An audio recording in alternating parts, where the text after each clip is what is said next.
And we are live. What's going on, folks? Welcome to episode number 50 of the Nuclear Golf Podcast.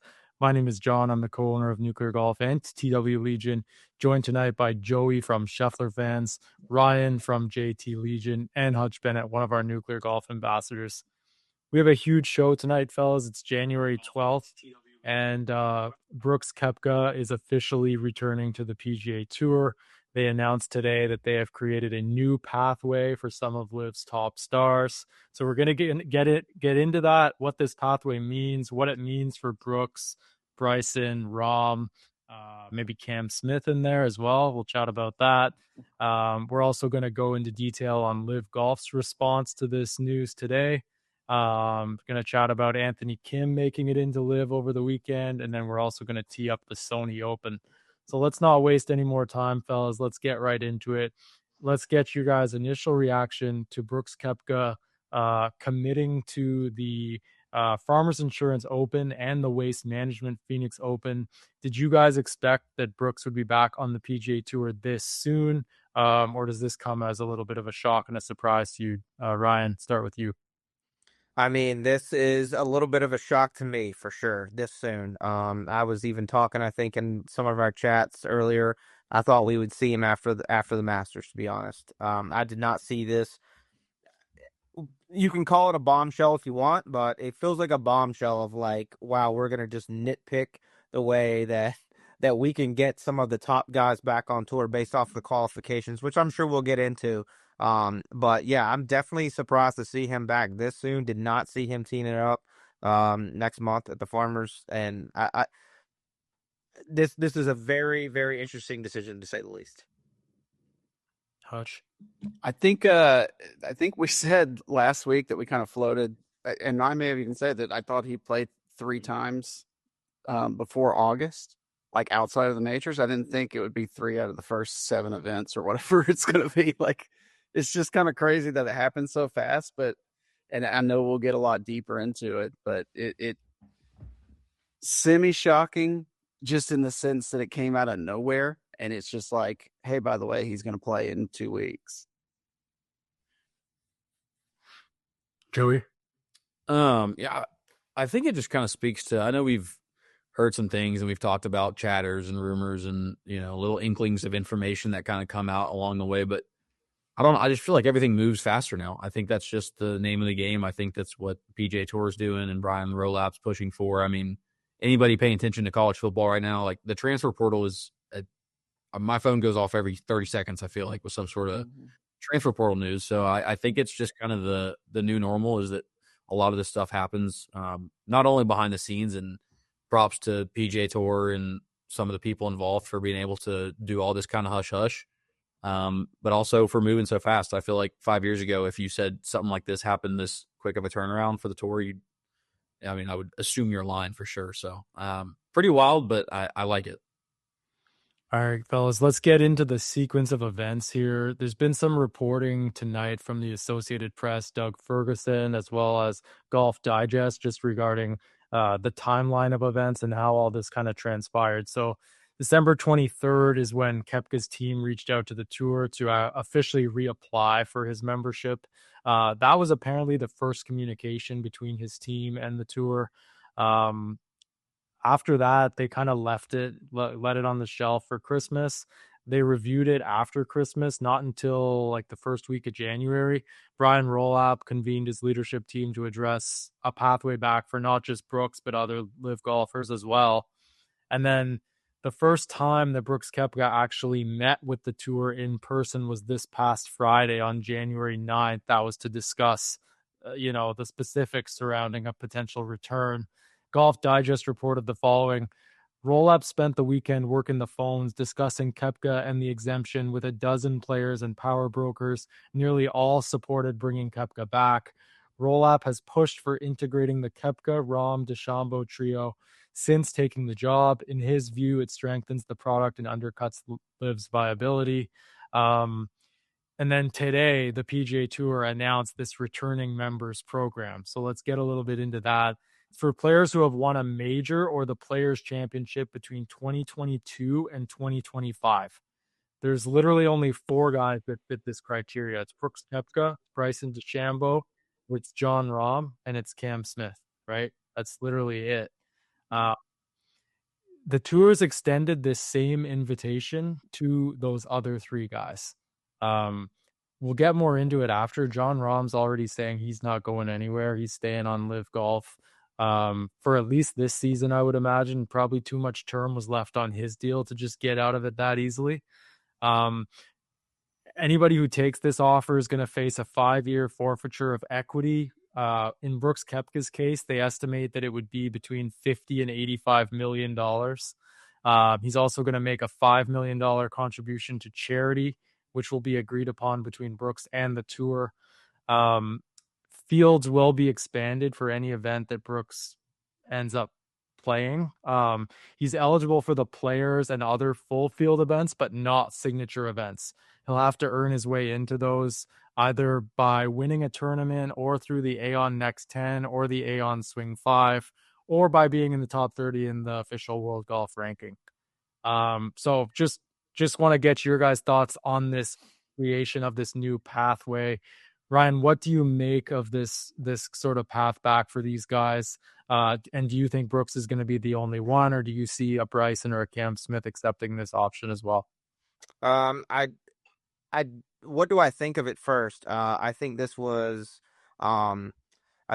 discussed with Mr. Woods, and I think that he had a lot to do with this decision, based off of the timeline of where they said you had to win majors, because there was a certain guy who won a major in 2021 that's not going to be eligible for this. And then second of all, I think that they knew what they were doing, and I do think some of this is getting spun a little bit. $5 million is really right now all that Brooks is paying, right? Let's be honest. Like, you don't know what equity he would have been earning moving forward, because if Brooks is not in form, then let's be honest, Brooks has not really been in form for a couple of years. So it's not like you really know exactly what all that equity would have been based off his performance and stuff like that.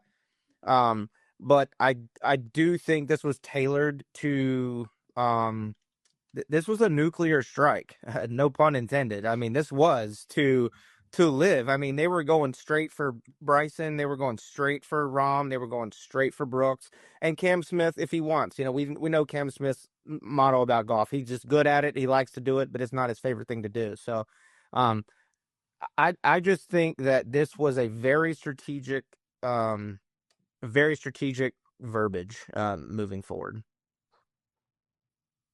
Yeah, I mean, I kind of am with you there. It seems that it was aimed at 3 specific people, like specifically leaving out Cam Smith, but he's just kind of thrown in because he happened to win a major there. So and honestly, I mean, for Brian Rolapp in the tour, like, those are the 3 guys you want, and those are the 3 guys that could kill Liv basically if they're gone. Brooks was already gone from Liv anyway. I think this was a good idea, but to the point of what you said, John, that Rahm said he wasn't going anywhere. Don't blame him. He can still stay there and get his money from Liv, because if anything else, this shows you that all the threats that they made in the past about you not being able to come back mean nothing. Mean absolutely nothing. And if you're good enough and if you're popular enough, they'll find a way for you to come back. So I know we haven't got into the deadline that they set yet of February 2nd.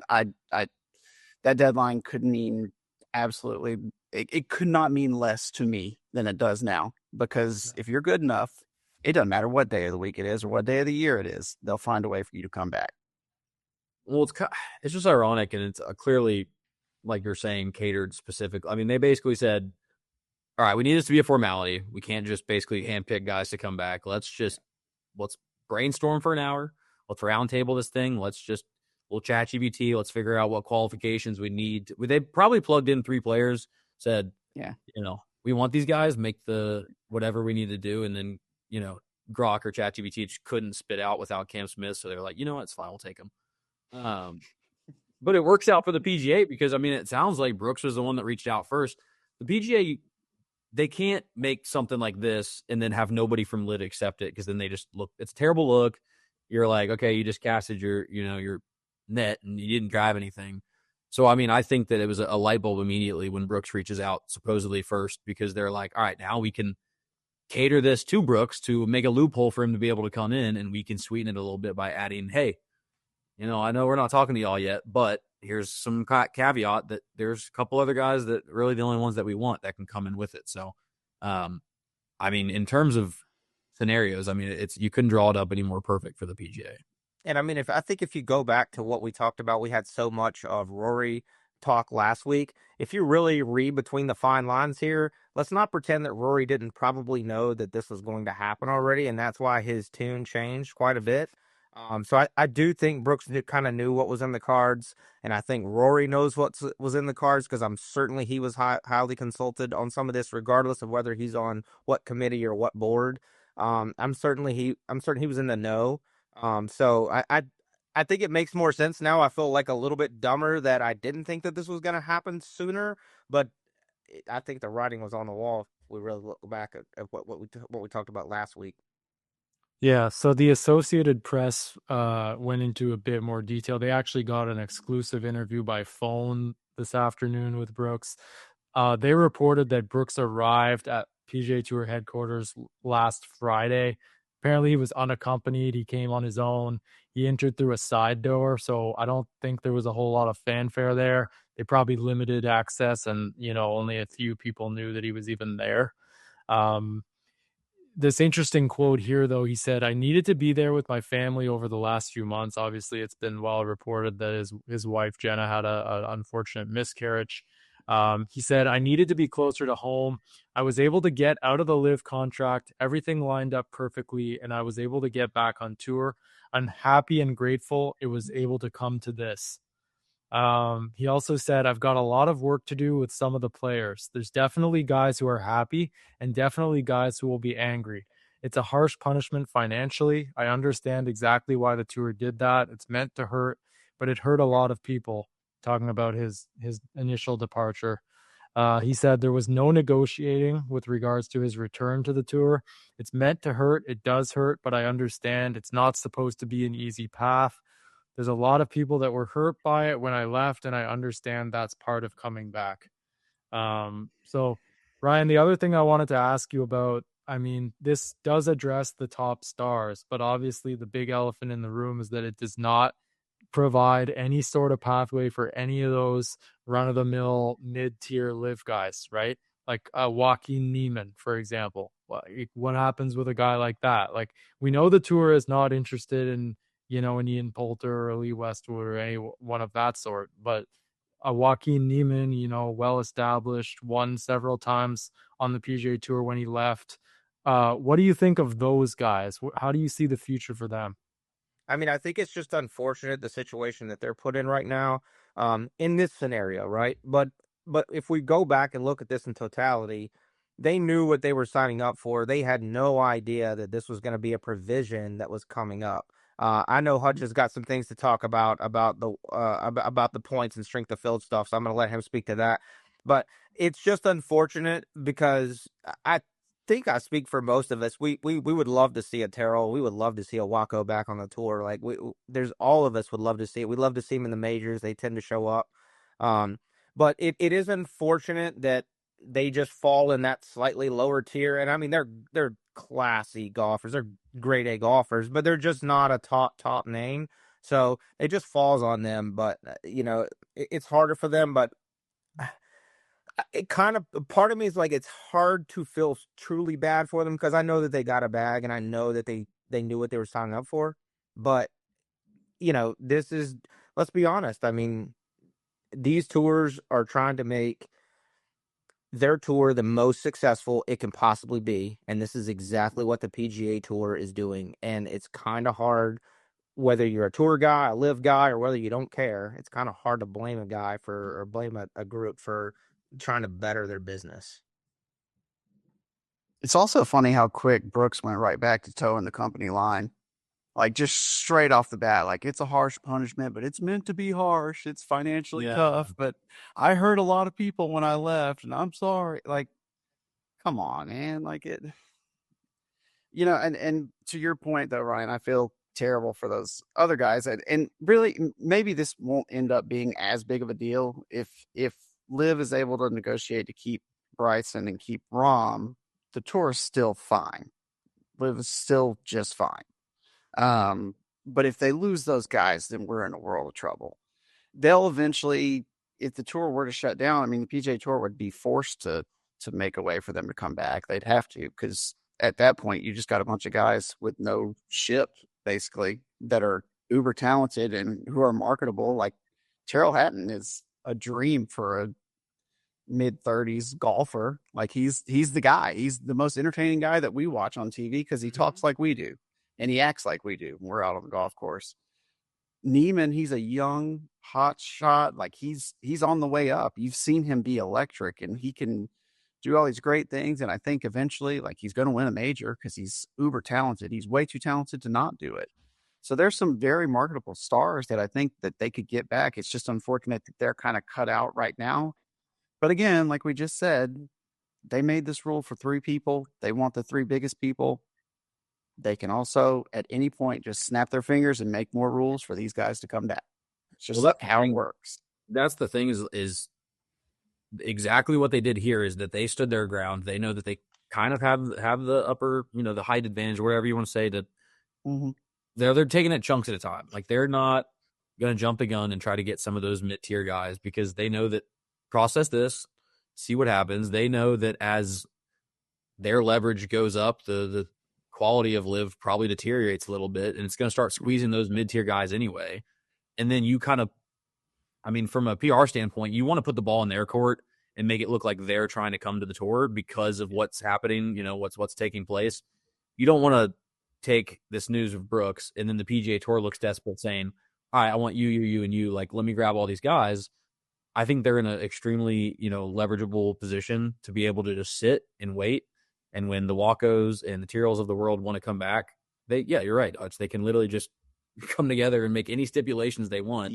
Expanded pathway program is now launched. Yeah, it is. So we're going to get a version 18 of this thing at some point if it doesn't get it. And where it immediately hurts them, I mean, it's not really hidden. If they get world golf ranking points at Live, which we all kind of think that they will. Yeah. If they have diminished fields, if their strength of schedule is down, these guys are the Terrells and the Wacos and whoever else you want to put in there. They're not getting the same amount of points as they potentially could have been, and so it hurts them. And those are 2 guys that don't have long-term major status. Yes, they have some status because they've played well in majors, but it's not like they've won a major. And so that's where it really is going to hurt them this year and next year, and until like you said, the extended pathway becomes to fruition. The ultra expanded. But that's the thing, though, too. It's like, yeah, it's going to hurt the fields when they get the rankings points that we all think they're going to get. But these guys have already been hurting so much for the last couple of years that, I mean, how much is it really going to hurt? Like Brooks Koepka is ranked 244th in the world right now. Is he the 245th best golfer in the world? Probably no. Like, come on, that everybody knows that. But right now, these guys are only able to get points out of majors and a couple of DP World Tour events, really. And so, I mean, it's going to hurt the field. Just I think more perception than an actual rankings points because these guys are already so far down anyway from years of not really getting consistent points. All right. Before we go any farther, we're going to get into Liv's response and what we make of that. But tonight, Golf Digest was reporting a little bit on the inside baseball surrounding the lead up to the announcement. They also added a little tidbit in about Bryson DeChambeau because, he's one of the guys that fit this criteria who would be able to come back. We all know that his contract is up at the end of this season. They said, quote, whispers suggest he wants out when his Live contract expires this year. His asking price is steep and he's demanding more control over Liv's direction. Tour officials recognize their exemption could serve as leverage in his negotiations. It's no secret that Liv is not paying out the same initial contract that they were when guys came on at the league's inception. But Bryson DeChambeau is not your run-of-the-mill Live golfer. He is literally the face of the entire league at this point.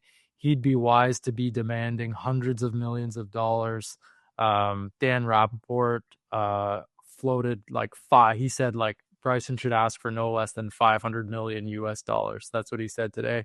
I mean, I don't know if that's realistic at all, but I mean, we are talking about a guy that would literally keep the league going to that end, right? What do you guys think about that? Do you think there's any chance that Bryson, negotiates an exit, or is it too soon for that for him? And like, obviously there is leverage now, right? Like he can say like, well, look, the tour wants me back. There's a pathway for me to get back. I can leave you guys. He's already threatened that he has his YouTube channel, and that's fine for him in that recent interview with Flushing It. So what do you guys make of Bryson's status after today's events? I mean, it as much as like Liv 100% needs Bryson. I'm not counteracting that at all, but that's like they're not. I don't think there's a risk to reward to the point that your return on investment with paying Bryson that much, I don't think pays off in that long-term scope, because 90% of Bryson's pool, I'm not saying specifically just his YouTube, but like that's his whole mantra, is really like the side content he creates, even if it's for a live event. It's not necessarily like to the live tour. I don't know that as many people that watch, Bryson's YouTube content or wherever he makes content are itching to get over to watch him on a live tournament. I mean, I'm sure it helps a lot, but not 500 million a lot, not even 250 million. Like, I know we say Liv's got an endless amount of cash to throw at players, but I know it's also tightening as it kind of restricts here, and they don't know whether or not the trajectory is going to be worth paying that much money. In the beginning, when you say we can start a whole new league and all this stuff, you can justify all those payments. When you're talking about keeping one guy around whose majority of his pool is to social medias and not even the tournaments that you're trying to fund, the risk from a business standpoint, it seems like an absolute nightmare. But if they got the money and Bryson wants to go and fish it out, then be my guest, Well, they've got the money. It's just going to be like your point of them pulling from their pool. Like the pool is endless, but they're not stupid with their money either. There's a reason why they have that much money. Stupid people don't keep that much money, right? Like they don't make terrible, terrible decisions. So, I mean, to your point, like, yeah, there's a case to be made that he may not be worth that. But again, from like a PR standpoint, from a league standpoint, like he's vital. He's it. Yeah. You have to have him if you're going to be a viable option. You have to. There's just no getting around it, because the other guys that you could have that are on that level are Rory, Tiger. You can't get them. They're gone. They're gone. They ain't coming. So you've got to keep the guy that you've already got in house. You have to, no matter what it costs. And that 500 million seems low to me. I'd go out and ask for $1 billion. Just to drop in the bucket. I'm be honest with you, Hutch. I'm with you. Like if I'm Bryson, no exaggeration, guys. If I'm Bryson, I start at $1 billion, and then you can work me down all the way down, and it's still going to be the most profitable thing he's ever going to do his entire life, and he's still going to be able to play in majors, and he's still going to be able to have his YouTube stuff. I think where Liv suffers, to your point, Joey, on return on investment, I don't think that they've ever really looked at this venture as a return on investment. It just doesn't seem that way. At least in the first 5 to 10 year period. Because they don't have the structure, and Bryson cannot promote Live the way he can promote his YouTube audience, his YouTube presence. He can't really promote Live. That's on Live to do, unless they allow him a lot more share, which I think, to John's point, what he's asking for, maybe, hey, let me have a lot more influence on how we promote this league. And I still don't know if that's going to be, I still don't know if that's going to be enough, because his YouTube space is so different. That's catered to a totally different crowd, a totally different watcher of the game of golf. Like they like that short, they like the breaking 50s. They like that kind of stuff. It's not breaking 50s when, again, it's no offense to Liv, but when you can't quite understand the structure, and again, we're not going to harp on the shotgun start, but it's confusing to a conventional golfer. So that's why I think that if he can have more influence in those ways on how it looks, how the product looks, then maybe he can ask for as much as he wants to, if they think that he can develop or be a part of developing that tour better than what it is now. And $1 billion's not that crazy, because they offered Tiger $1 billion. Wasn't that reported? Okay, It was like 8 or 900, at least 8 or 900 million. So close. And that guy couldn't even play golf when he was getting offered. This guy can actually play. but the like the Tiger going to the tour would have been, because again, my point is that at what point does it become a deflection of all the entertainment, investments and the structure of all that versus is paying Bryson that much going to benefit the actual? I'm talking about tour events. I'm talking about stops. I'm talking about TV viewings for tournaments. Yeah. Or at what point does that money get split off and then you start having conversations of, okay, we own all this you start your own entertainment side piece where Liv owns this giant collection of side golf entertainment for YouTube and all different kinds of sports, entertainment stuff like that. It's just, where's that breaking point for where you can actually pay him enough that you can see sustained growth in these tournaments just by him being a figurehead of the tournaments before you start branching out to other entertainment. That's definitely, there's a good point to be made there. Like, he doesn't have the same drawing power as Tiger, like in a tournament. Like, if we've talked about it ad nauseum on the show, like Tiger playing a Champions Tour event, it's going to immediately be must see TV. And if it's local to you, you're going to go to it. You're going to be there because it's Tiger. So to your point, yeah, that's definitely fair.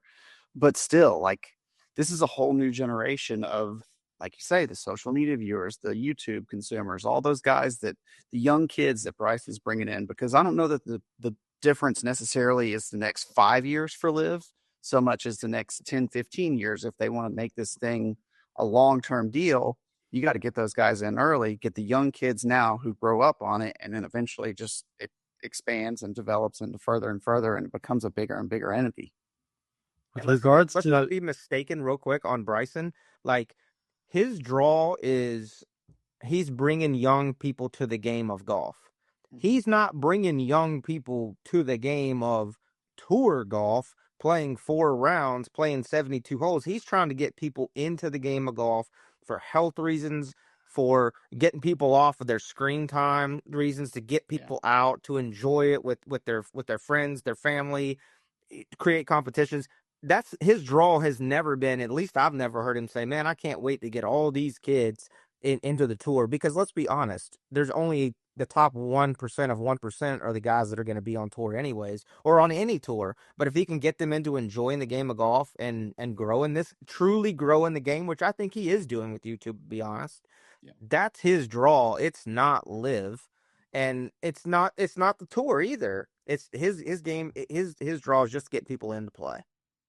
Yeah, last quick note on Bryson. I think you guys probably recall last year there was some rumors that there was uh they were at odds potentially, Bryson and Liv, with regards to who owns his YouTube channel or who has the rights to it. It's hard to believe that Liv would have the rights to that, because like that's literally one of the reasons that Bryson went over to that league, right? To have control over his own media properties. So I'm not sure how much truth there is to that. It was just rumored at that point, saying that they were at odds over it and they needed to figure that out. So who knows where things stand with that. Maybe it's playing into the negotiation, maybe not. I'm not sure. We should read the Live response, though, here. I'm just going to read the Live response to today's news. They put out a statement across their social platforms this afternoon saying, quote, "From the outset, Live Golf has championed an open ecosystem and freedom for all, not just for a limited few." Quick tour shot there.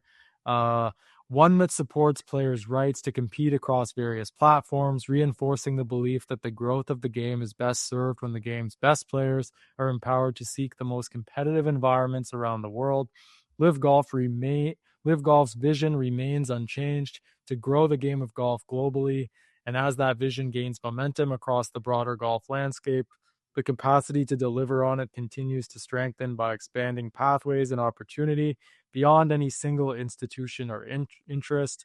As the world's golf league, Live continues to offer the best professional golfers the most competitive, challenging, and lucrative environment in which to pursue greatness on a global scale. Hutch, you're laughing about it. What do you make of it? Look, I appreciate somebody digging in, because I dig in all the time on something. I'm just sinking my heels in and I'm going for it. They're dug in, man. Like, offer only they could spin something like this after losing a huge name like that into something positive, which I love. Like, hey, let's keep it rocking, let's keep it rolling. But we've got to, like I say, we've got to secure Bryson. He's the big guy. That's the only story that comes out of this for me on the live side, is that we have to keep Bryson. Yeah, I don't know what else they could have responded with. I mean, they can nitpick the selective type wording. I mean, what else could they say? I mean, that's I didn't read too much in the response other than it's like, well, what else are you gonna say? I mean, damn, we just got punched in the face. Like, I don't know what else you could say. Down one. Whoops. Okay, so real quick, Hutch, before we move on here, the pathway's obviously open, right, for the other guys. It's Rom, Smith, and DeChambeau. Rom's apparently, your 10 Golf has heard through their sources that Rom's remaining on live for now. All right, probably true, to be honest, at this point. I think his contract runs through 2027, does it not? I Like, think so. I think he signed like a pretty longer term deal. It was in like $350 million range or something when it happened, was it not? So it wasn't just up after 1 or 2 years. So him getting out probably would have meant a lot of financial penalty. It probably would not make sense for him at this point in time. But real quick, guys, Bryson and Cam Smith, do you see any chance that those guys exit by February 2nd, or is this a longer term thing? No, I think Cam Smith is comfortable right where he's at. I think what Ryan said earlier is 100% true. He likes golf. He's good at golf, but it ain't his favorite thing to do. That's just my take on what I think he likes after hearing interviews with him and seeing him. I just remember that clip of him out riding his boat around Florida talking about, I just love fishing. I love fishing more than I love playing golf and stuff like that. So I think he's good where he's at. Bryson's really the only question mark to me. Yeah, I don't see Cam leaving, and I mean, unless something just very dramatic happens with the negotiations with Bryson, I think it would be hard to see him. Now, could I see it happening in 2027? Yeah, I could see that happening, but I don't know if I don't know if I could see it right now. And to your point, Hutch, I mean, those are Cam Smith's words. Like, those aren't things that we're thinking. Like, he's said these things. Like, I'm good at golf, but I'd rather be fishing with the boys. Like, let's be honest. So, and to that point, if you go back, same thing DJ said. If we were really being honest, I mean, he kind of would rather be fishing, and we've heard him on the YouTube channels. And then to your point, John, you thinking Rom's going to stay. I'll just remind everybody that the fealty to the tour comments that he made before he exited stage left to live, there was not a lot of time in between what happened there. So, like we say, as this thing develops, right, as everything changes, and if the contracts can get negotiated right, and it would not surprise me to see John Rahm back, because I've always been in the camp that John Rahm has regretted the decision to go to live. Whether that's true or not, I'm not speaking for him. I'm speaking just based off the things that I can hear him say through context. It just seems like he would rather be back on the tour because he's a grinder. That's just always the way he is. He's just a hard-nosed dude. I don't know that he really ever signed up for less golf. I just think that was like part of the, hey, here's $350 million, you get to play less golf. Okay, I like less golf now. Like, that's just the way I've always took it. That's just my opinion. It would be hard. It wouldn't surprise me to see him leave either. He got a sweet Letterman jacket out of it. He did. At a sweet press conference. Hey, by the way, I can see in the chat here that Ben Baller, shout out to Ben Baller, he agrees with me and Ryan that it should be north of 500 million for Bryson. No, he was talking about Tiger's offer. He was just that was about Tiger's offer. But I'm gonna Ben Baller quote your words. Ben Baller did say Bryson is always pushing the game forward in every single way without being stagnant. So I love couldn't that. agree more with that. There was some reporting tonight regarding John Rahm on Golf Digest. They said Tour brass hopes Rahm will consider the offer. A source familiar with the tour's thinking told Golf Digest. The tour believes Rahm has long regretted jumping to live, and some think he only left expecting PIF to finalize a deal with the tour imminently. More pressing, his Ryder Cup eligibility is now uncertain. perhaps pressing him back to the tour. So that's interesting for sure, Ryan. You definitely make a good point with the sequence of events before he made the jump over to Live, and how fiercely he was defending the PGA Tour prior to the move. But yeah, no, it's definitely just it's a very interesting time in golf now. We're gonna see how things really transpire over the next week or two. We'll see if any more shoes kind of drop here, or if things are just kind of set. Any last thoughts on today's news? Do you I think? I How just do you think think this compares to the day they announced the framework agreement?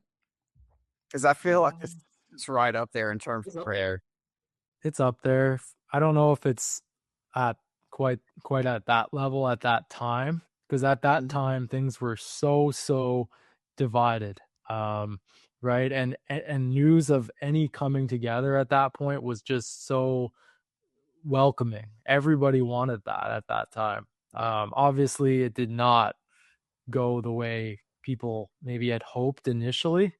But it's kind of become clear what each organization is about and which direction each is going, and they're just kind of existing right now on their own right now. So Yeah, I think I will. I think with this, real quick, Joey, I just think with the framework agreement, it just affected so many more players that's why it was a little bit more dramatic than this. But this is still a bombshell. Let's don't be naive about that. Like yeah, this is, I don't think the four of us could have sat here and expected this news today and say, oh, hey, by the way, Brooks is going to tee it up with the Farmers. Like what the hell? Yeah. I just don't think that's what we saw. So it's this has I don't know, it's like a 1A and a 1B 1C kind of a shock value. Hey, but they're getting what they want. What I will say is I think it's more telling to Hutch's point, because I bigger in terms of news breaking and all this different reactions and stuff, but I do think the framework led to less playing out. Like that just kind of turned into kind of death wall, nothing now. Whereas I think the implications of this are much bigger in a sense of how it's actually going to play out, and is very telling of the path that it's heading towards. Um, This is actionable.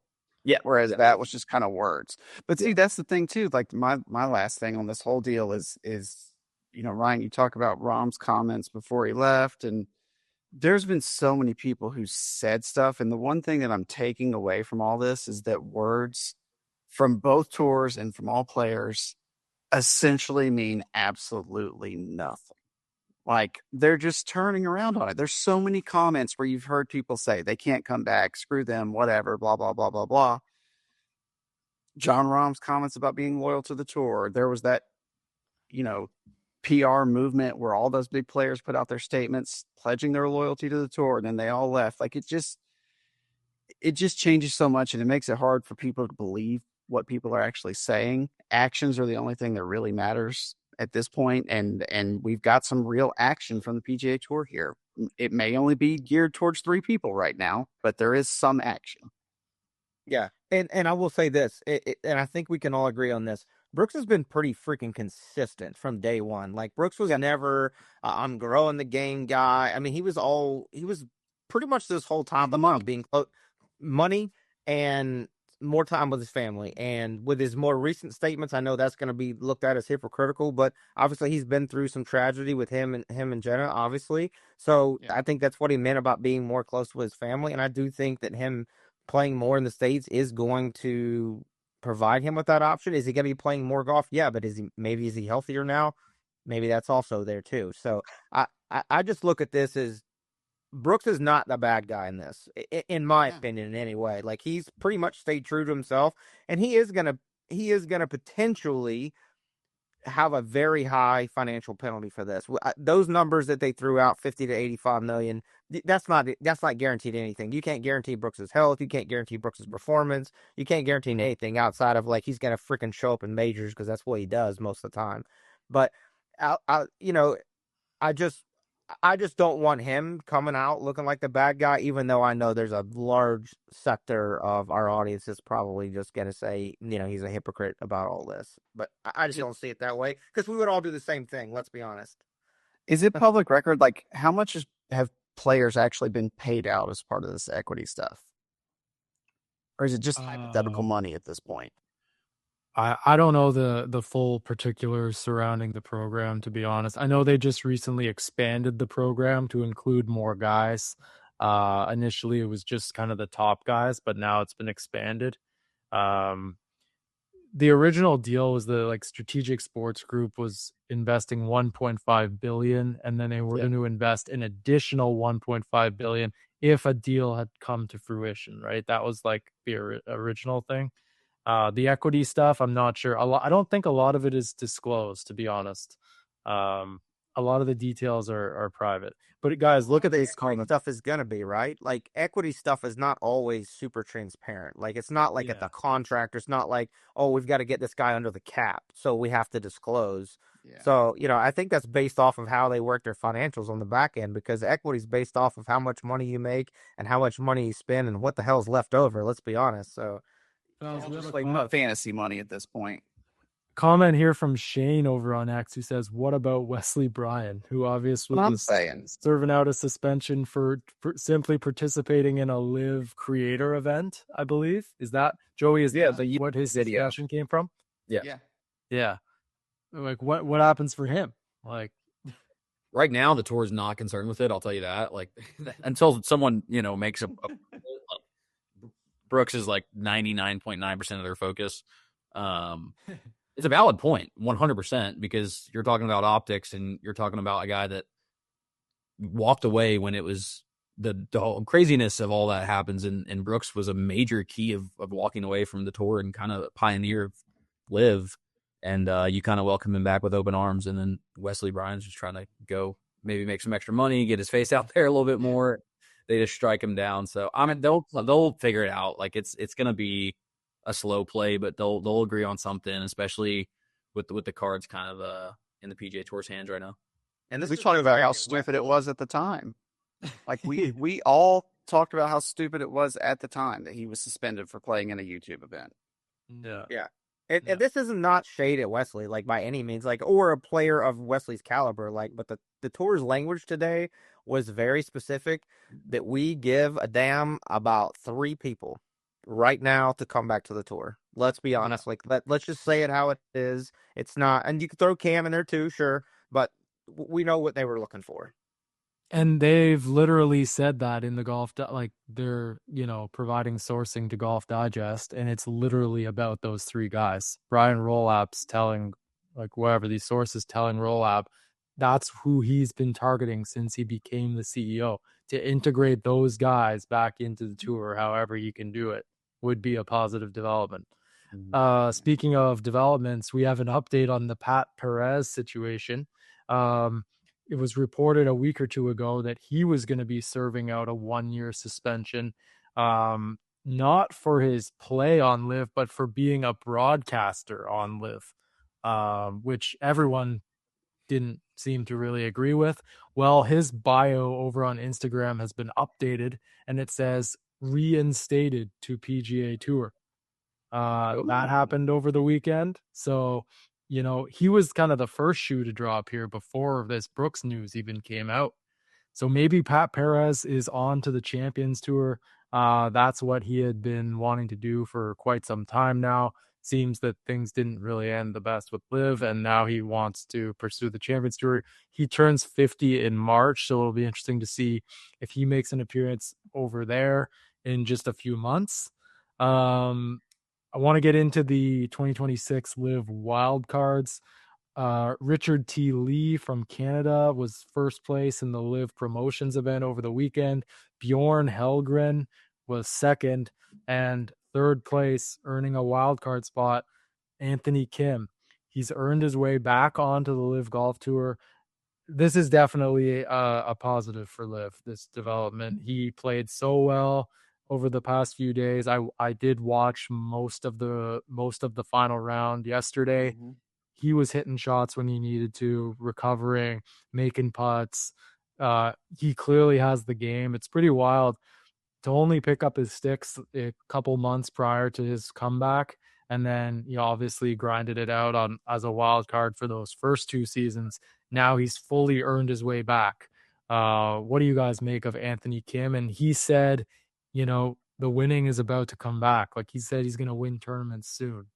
Hutch, what do you think?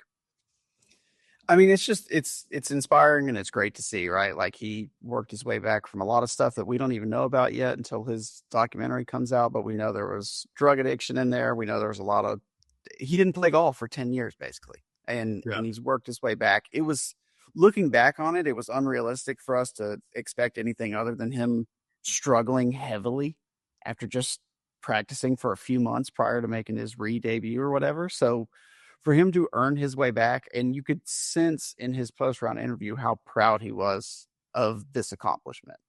He was so proud of it. I mean, he earned his way up there. He did say something about people talking shit. I don't know that many people were talking all that much shit. I think everybody was just happy that he was back in golf. And now he's fully secured and earned his spot on there. And honestly, I mean, he played so good over the weekend. That par save on 14, was it 14? The one where he stood in the bunker with the 8-iron, and that was unreal. Class. Yeah, that was unreal. And then, he's sitting there. I'm watching that, and he's going through about 6 different clubs. He's going to try to hit out of that bunker. Then he ends up. We thought he was just punching it out, and then he hits it all the way up to the greenside bunker. Gets a terrible break, hitting the rake, staying on the short side of the bunker. He's got to hit it on the downslope, and then makes like a 12-footer for par. Like it was kind of like it felt like destiny after that point that he was going to finish on the top 3. Good on him, and he still has a chip on his shoulder, right? Like he still has some scar. He still has some scar tissue and you could hear it in the interview afterwards. You could hear it in like the celebration afterwards. Like I even heard him walking off, when they were talking about the champagne bath. He's like, "Man, I don't want to do that shit." And like it was just funny, like just the way that he just kind of the way that he, presents himself. But I kind of have no doubt that like if he's gonna play like that, and again, it's not like he went out there and blew the field away or anything, but he played with a lot of heart out there. I can see him winning a tournament or 2 on Live this year for sure. Well, say what you want about Liv, but like, keep AK's name out of your mouth. That's such a sick story. Like, and Hollywood is absolutely foaming at the mouth right now because that's just the most Hollywood-esque story ever, and like, it still has obviously some room to grow and has to go put the pieces together. But like, the first half of the story of his comeback is cool. I mean, and then you can talk about the battles of, now he's going to have to earn his spot back. We spoke about that. And then also, doing it here. And if he's able to go win some events and become a winning player again and get back in the winner's circle, that's going to be, that documentary is going to be insane, like Hutch said. The movie would be insane if they could make. I mean, look, they made a whole movie called Rudy based off a dude getting in on one play. Like, well, we could do this if he wins a golf tournament. Come on now. I can see AK getting, like, after what I saw there over the weekend, I mean, lots of grinding. Like, I can see him getting it back in contention. Like, I'm sure even just qualifying through that promotions is going to raise his confidence that much more. Even though he, doesn't seem to need any additional confidence, he's a pretty confident guy out there to be able to play at this level after everything he's been through. But it's incredible for him to be back on Live. I think it's great for the league. He is a compelling watch. Like, you do want to tune in and see how he plays. Just from the swagger that he has, he does play a lot different than other guys. He's got some swag. So great for Anthony Kim. Super happy for him. One thing real quick is I think I misspoke last week when I said that there was nobody better for Melbourne golf than Freddie Couples. Anthony Kim may be that guy. He's perfect for them. He's perfect. They've had a great offseason. What an offseason we've got. Anthony Kim's gone to Melbourne. And drum roll, who is the latest signing of Melbourne Golf? Lucky. Michael Block has signed with Melbourne Golf. Joins a pretty impressive roster of guys, like you mentioned, Hutch. Freddie Couples, Charlie Hall, Jason Day, Minwoo's sister, I believe. Or was it Mingji Lee? Is it Mingji Lee? Yeah. Yeah, Mingji Lee. Yeah, I think she's with Malbon as well, right? So, right about an interesting lineup of people representing their brand. I mean, obviously they don't just go for the run-of-the-mill player. They go for people that are going to kind of command some headlines and get some attention on them. That's kind of their strategy, which is great for them, doing things a little bit different outside the box. one interesting note today, I'm seeing some photos were posted by TaylorMade in Dubai of Tommy Fleetwood. He's no longer wearing Nike. Um, a deal has not been announced yet, but he was spotted wearing Lululemon apparel. So nothing made official yet, but I mean, no reason he'd be wearing that stuff if it wasn't coming. I did still have the Nike shoes on, but obviously Lululemon does. I don't think they make golf shoes at this point, right? So looks like Tommy Fleetwood has exited Nike Golf. So that's something to watch here. The fact that they haven't yet, Lulu needs to like run with the golf thing. Like they've got the opportunity, like a landmine of opportunity. I don't care how many hurdles they have to deal with all the big names in golf. Go throw like a ridiculous amount of money on it. Because like there's definitely a connection there. I wear Lulu golf shoes. Oh, I wear the joggers. I wear the pullovers out there on the course. So like I keep throwing it. Yeah. Fellas, couple news and notes here. Live Golf. So the Majestics have done a complete rebrand. I don't know if you guys remember, they kind of had that light blue theme going on. They're now kind of themed up with the United Kingdom colors, sort of a national theme. You know, all the guys on their team are from there, right? It's like Poulter, Westwood, I guess not Horsfield, right? Is Horsfield American? Sam Horsfield. I don't know. Yeah, I'm gonna look it up real quick.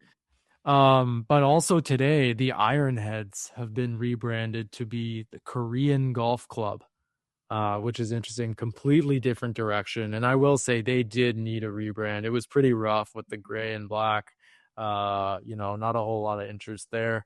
One guy's Josh Harsh, by the way. Oh, he is. Yeah. Okay. So, yeah, it's perfect for them. Josh Carpenter reported today that Ben On was spotted at the Live Preview Week in Florida, um, alongside Thomas Dietrich as well. That's a guy that was reported to be going to Live. I don't believe that the signing has been made official just yet, but one of the better gets for them this offseason. Ben On is a two-time DP World Tour winner. He's obviously from South Korea. It's believed that he will probably be signing with this club, right? The Korean Golf Club, I imagine. It was well reported that the Ironheads were trying to sign several guys from Korea, including Siwoo Kim and Sung Jae. Sung Jae Am, which both of which obviously didn't pan out.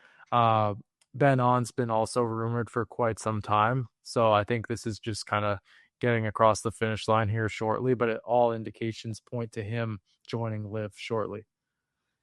PGA Tour is back this week. Sony Open, pretty good field.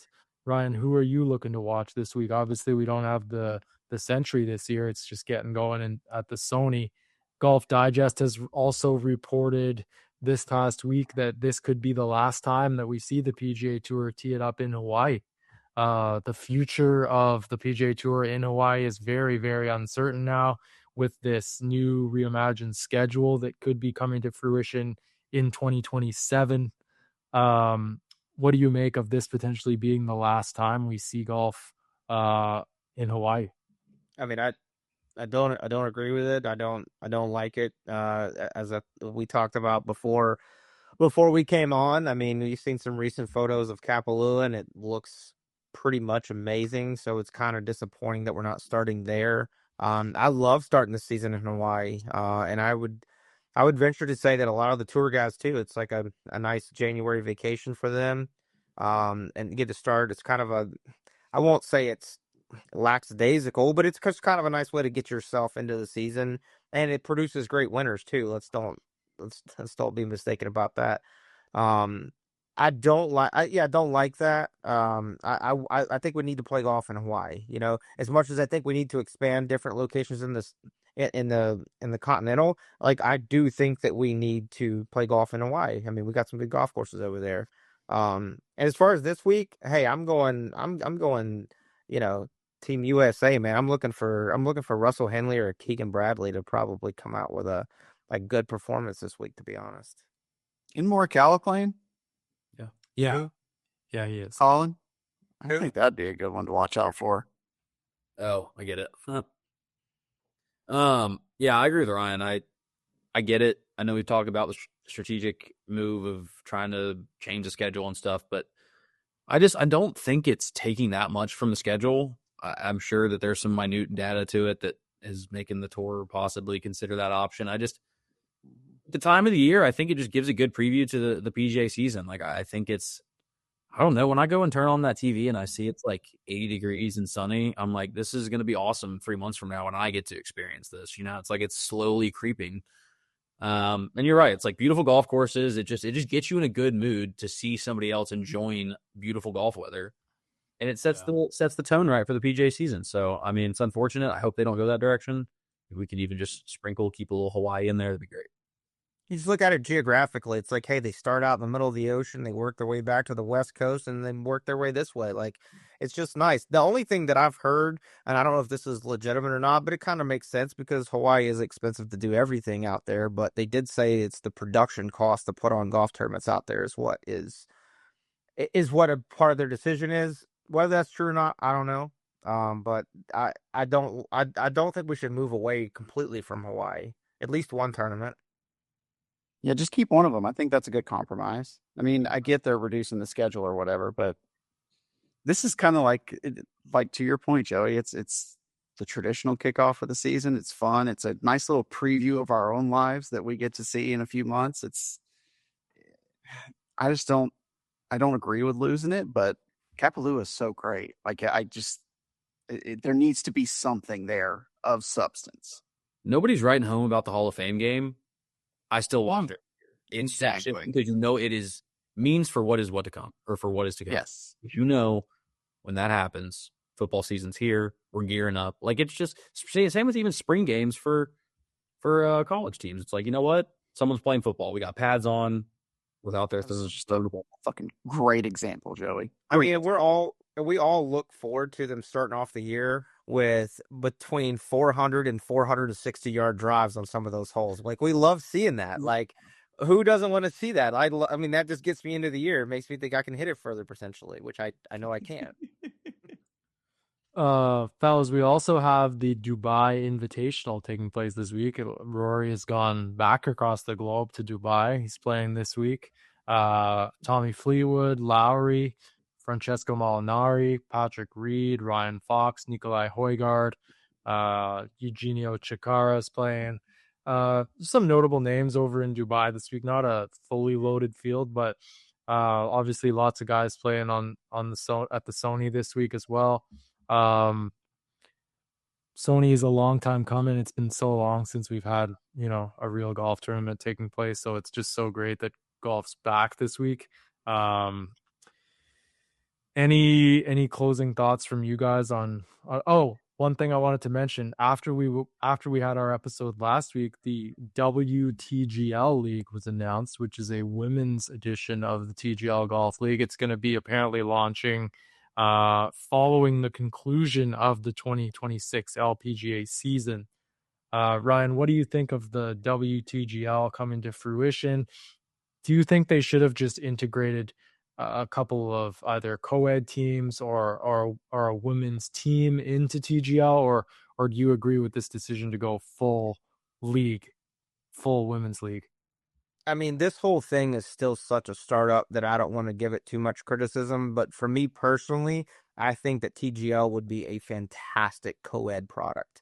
Just across the board, I think it would be palatable for TV for a multitude of reasons. I think it would bring in a lot more of the women's game, of people who watch women's golf, which I enjoy women's golf. Just imagine if you could have a Nelly Corda or a Charlie Hole on there. I mean, come on.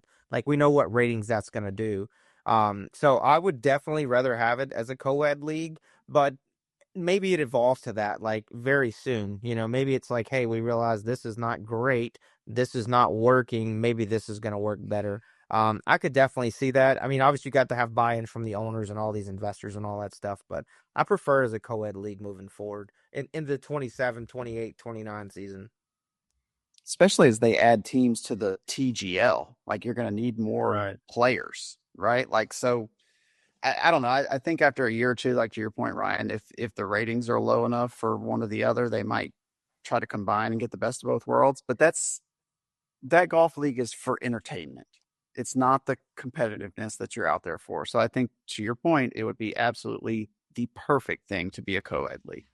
Well, Uh, 1,000%. I don't know that they needed to separate them because I would actually, in fact, if you're gonna play a match on Tuesday at 4 p.m., might as well bump it back a little bit and do 2 sets. I mean, like I would totally watch them do some sort of co-ed or even like on the same day do women's league and men's league. Maybe it's some sort of tax exempt write off thing or I don't know. But Patrick Reed, he has a chance to come play on TV now. So And, and we've seen already this year so many substitutions like last minute. Like that just seems like it would fit perfectly to have at least the women on the roster. that'd be sick. couple news and notes about TGL as well. I believe tomorrow we have Jupiter Lynx and LAGC competing. Jupiter's first match of the season. Obviously Tiger's not playing, but he's apparently going to be there at the event tomorrow night, so we'll watch for that. Maybe get an interview in the booth or some shots of him on the course before the match. We also have been getting some television ratings for TGL this season. A lot of this is using the Nielsen Big Data Analytics. So far this season, they did 646,000 viewers for the opener, which was over the Christmas holidays on the 28th. It was on ABC. Week 2 did 354,000 viewers. That was on ESPN2. Just about dropped my phone there. That was Rory McIlroy's first appearance of the season. And then week 3, which started really early, I think it started at 5 p.m. Eastern. It kind of caught me off guard last week. I didn't really know that it had started. I was expecting it at like 6 or 7, but then I checked and I'm like, oh, they're already like almost done. It had 518,000 views on ESPN. So obviously viewership is down a little bit this season compared to last year. If you look at the opener last year, they did 919,000 on ESPN, and then week 2 had Tiger. They did 1.05 million. That was their biggest match in TGL history. And then week 3, they did 682,000. So viewership is down a little bit this season for sure overall. But still getting like some decent numbers tuning in for a product like this. We'll see how it evolves. They've obviously made some changes for this season. So I'm looking at tomorrow night to see how Jupiter's first match goes against LAGC, and then we'll kind of go from there. Yeah, maybe we can have another Kevin Kisner moment. Maybe a Kevin Kisner moment. Maybe now that Brooks is back in the fold, we can get him in a match. Obviously Akshay Bhatia made his debut, right? He played a week ago, did he not? He was subbing in. Mm-hmm. Dude, if Brooks just walks into the arena tomorrow night, electric. Which he has walked into TGL before. He has. He was mingling well during his live tenure. So do it. I mean, obviously, I know they needed to wait for this announcement, but I kind of assumed a couple weeks ago that we were going to get a Brooks filling in for JT thing. I thought that was happening. We might though. I mean, that's the thing. Like these announcements, these fill-ins have just seemingly come out of nowhere in some cases. Like he could be playing tomorrow night. We don't know. Well, lineups have been announced, and it doesn't appear that he is, but they changed their lineup last time. That's what I'm saying. They just change the rules whenever they want. Yeah. Actually, what am I saying? Akshay Bhatia has not competed yet. Because he's representing Jupiter, right? He has not competed yet. He is in the lineup for tomorrow night. Or is he, Brooks? No, he is. Correct. He is, because he saw him and Tiger doing that little promo. Yeah. And him signing. That's right. And Tom Kim is playing the Sony, so he's not. Can't be there. He can't be there, and Tiger's injured, so that's why Akshay Bhatia is there. Max Homa and Kevin Kisner will be joined alongside Akshay Bhatia, and Tiger Woods will be there as a spectator. So, see how that goes tomorrow night. Any closing thoughts on anything, fellas, that we talked about tonight? It was a pretty packed show. Dude, from now until February 2nd is going to be so interesting. I feel like we're just going to be sitting on the edge of our seats waiting to see who takes the bait, if anybody takes the bait, and then ultimately in the back of our minds knowing that it doesn't really matter because on February 3rd, if Bryson decides he wants to come back, they're going to extend the deadline. It just a lot of manufactured drama right now. I will say, if this is a preview for 2026, the following season of Full Swing is going to be crazy. Like this season, probably yeah. crazy. The following is going to be. I'm all about it. If this is what 2026 is going to be like, we're going to get some, COVID drama. I'm fired up. Yeah, this is all good for the game of golf, in my opinion. This is going to have more eyeballs on it. There's going to be more drama. There's going to be more storylines.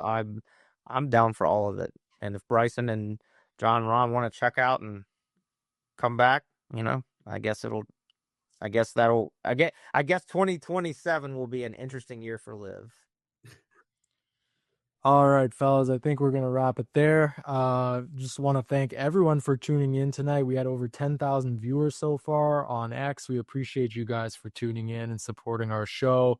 As always, you can find us after on Apple Podcasts, Spotify, and Amazon Music. We also upload our pod to YouTube. Figuring out if we're going to be going live on X all the time or just sometimes. As we've mentioned numerous times, we have some interviews coming up over the next couple of months, so be sure to stay tuned for those. Some pretty sweet guests are in the pipeline here, so we'll get to that shortly. But yeah, until next week, this has been episode number 50 of the Nuclear Golf Podcast. Been joined tonight by Joey from Scheffler Fans, Ryan from JT Legion, and Hutch Bennett, one of our Nuclear Golf ambassadors. We appreciate everybody for tuning in. Be sure to subscribe to our show wherever you get your podcasts, and we look forward to seeing you all on the next episode, next Monday night, for the next episode of the Nuclear Golf Podcast. Until next time, catch y'all later.